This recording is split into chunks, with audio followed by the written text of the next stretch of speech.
quando eu vivo uma relação onde eu acho que o meu parceiro ou a minha parceira está indisponível para essa relação, na verdade quem está disponível sou eu mesma, né?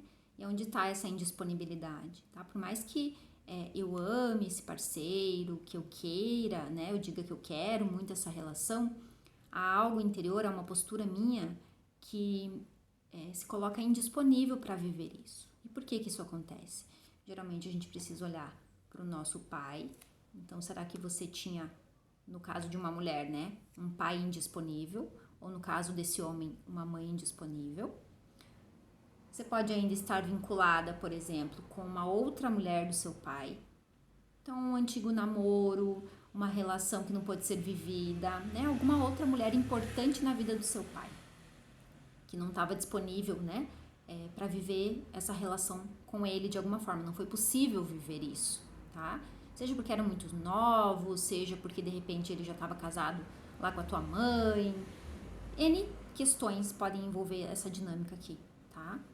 A grande questão é que a gente precisa se liberar desses emaranhados, né? Entender que isso aqui, então, nesse caso, é do meu pai e eu preciso deixar isso com ele.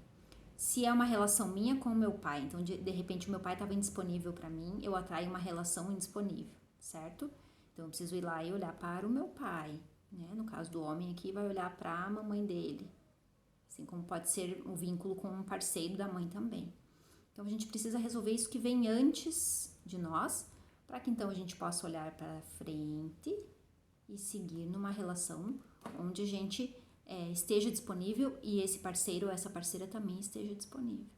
Então, se você vive esse tipo de relação e também relação que é onde entra traição aqui, dá uma olhadinha como é que tá essa relação anterior.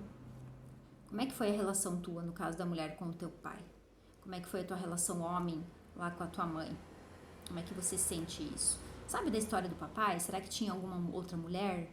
Né? Ele viveu um namoro lá na adolescência, ou ele teve uma outra mulher, ou de fato você sabe de uma história onde ele tenha uma outra mulher, né? Teve uma outra família, de repente, tem uma família anterior, né? A quem talvez ele esteja vinculado. Então, a gente precisa pesquisar isso, tá?